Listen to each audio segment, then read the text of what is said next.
क्या कभी सोचा है कि 2300 साल पहले दिया गया एक आइडिया आज भी दुनिया भर की सरकारों को समझने में हमारी मदद कर सकता है?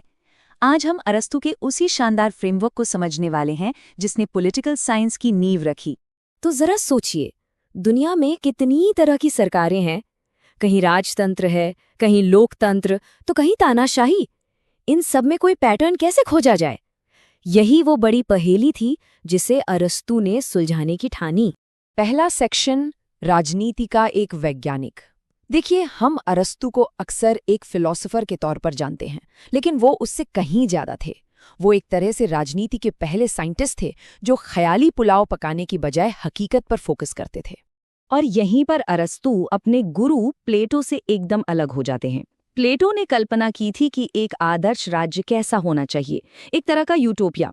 लेकिन अरस्तू ने कहा नहीं, पहले ये देखते हैं कि सरकारें असल में काम कैसे करती हैं, उनकी अच्छाइयाँ क्या हैं और बुराइयाँ क्या हैं। और ये सिर्फ कोरी बातें नहीं थी।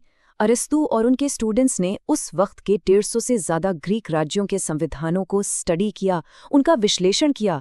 सोचिए जरा, उस जमाने में बिना इंटरनेट या कंप्यूटर के इतना बड़ा डेटा इकट्ठा करना कितना बड़ा काम रहा होगा। सेक्शन 2 मौलिक प्रश्न। तो इतने सारे डेटा को समझने के लिए अरस्तू ने क्या किया? उन्होंने एक बहुत ही सिंपल लेकिन जबरदस्त तरीका निकाला। एक ऐसा तरीका जो सिर्फ 2 सवालों पर टिका था। उनका पूरा का पूरा सिस्टम सिर्फ 2 आसान से सवालों पर खड़ा है। पहला सवाल, सत्ता किसके हाथ में है? मतलब राज कोई एक इंसान कर रहा है, कुछ लोग कर रहे हैं, या फिर बहुत सारे लोग मिलकर कर रहे हैं? और दूसरा, उतना ही जरूरी सवाल, शासन का मकसद क्या है? क्या वो सबकी भलाई के लिए काम कर रहे हैं या सिर्फ अपनी जेबें भरने के लिए? सेक्शन 3, 6 सरकारें। इन्हीं 2 सवालों को जब एक साथ मिलाया गया तो अरस्तू ने एक मास्टर मैट्रिक्स तैयार किया, और इसी से सरकारों के 6 मुख्य रूप सामने आते हैं। चलिए इस मैट्रिक्स को और करीब से समझते हैं। तो ये है अरस्तू का वो फेमस मास्टर मैट्रिक्स। इसमें हर तरह की सरकार के 2 रूप हैं। एक है शुद्ध रूप, जो आम जनता के भले के लिए काम करता है, और दूसरा है उसका भ्रष्ट रूप, जो सिर्फ शासकों के अपने स्वार्थ के लिए होता है। आइए अब इन जोड़ों को एक एक करके देखते हैं। सबसे पहले, जब शासन एक व्यक्ति के हाथ में हो, अगर वो राजा सबके हित में काम करता है, तो ये है राजतंत्र यानी मोनार्की, जिसे अरस्तू सबसे अच्छा मानते थे, लेकिन बहुत मुश्किल भी। पर जब वही राजा स्वार्थी हो जाए और सिर्फ अपने फायदे के लिए राज करे, तो वही सिस्टम निरंकुश तंत्र यानी टायरनी में बदल जाता है। इसके बाद आता है कुछ लोगों का शासन। जब समाज के सबसे काबिल और गुणी लोग जनता के भले के लिए शासन करते हैं, तो वो कुलीन तंत्र यानी एरिस्टोक्रेसी कहलाता है। लेकिन जब सत्ता सिर्फ अमीर लोगों के हाथ में आ जाए और वो उसे अपनी दौलत बढ़ाने का जरिया बना ले, तो वही सिस्टम धनिक तंत्र यानी ओलिगार्की बन जाता है। और आखिर में, जब बहुत सारे लोग मिलकर शासन करते हैं, इसका अच्छा रूप है संयुक्त प्रजातंत्र यानी पॉलिटी, जिसमें एक समझदार मिडिल क्लास का राज होता है, जिससे समाज में स्थिरता बनी रहती है।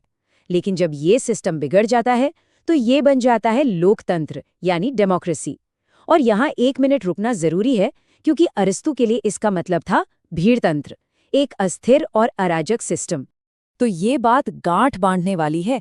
जब अरस्तू लोकतंत्र शब्द का इस्तेमाल करते हैं, तो उनका मतलब उस सिस्टम से बिल्कुल नहीं है जिसे हम आज जानते हैं। उनके लिए ये गरीबों की भीड़ का एक अस्थिर और बेकाबू शासन था। ये एक बहुत ही जरूरी फर्क है जिसे याद रखना होगा।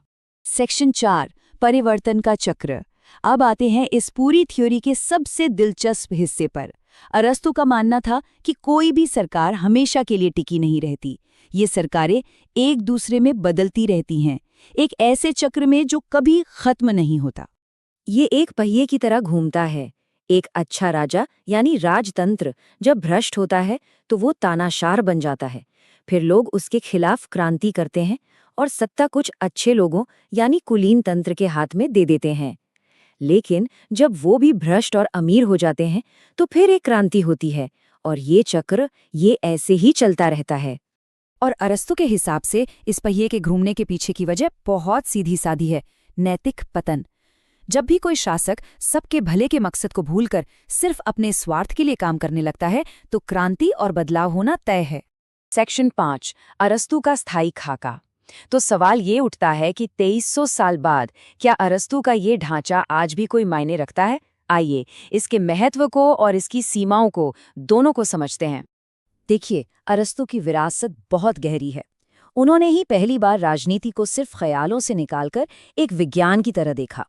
उन्होंने हमें सिखाया कि किसी सरकार को उसके नाम से नहीं, बल्कि उसके काम और उसके मकसद से परखना चाहिए। और इसी नींव पर बाद के सभी पॉलिटिकल थिंकर्स ने अपनी अपनी इमारतें खड़ी की। हाँ, ये भी सच है कि ये थ्योरी हर जगह फिट नहीं बैठती, खासकर आज के ज़माने में। ये छोटे छोटे सिटी स्टेट्स के लिए बनाई गई थी, आज के करोड़ों की आबादी वाले देशों के लिए नहीं। जैसा हमने देखा, लोकतंत्र को लेकर उनकी समझ हमारी आज की समझ से बिल्कुल अलग थी। और इतिहास गवाह है कि सरकारों का बदलाव हमेशा इस तयशुदा चक्र के हिसाब से नहीं होता। और हम आज की बातचीत को इसी सवाल के साथ खत्म करते हैं।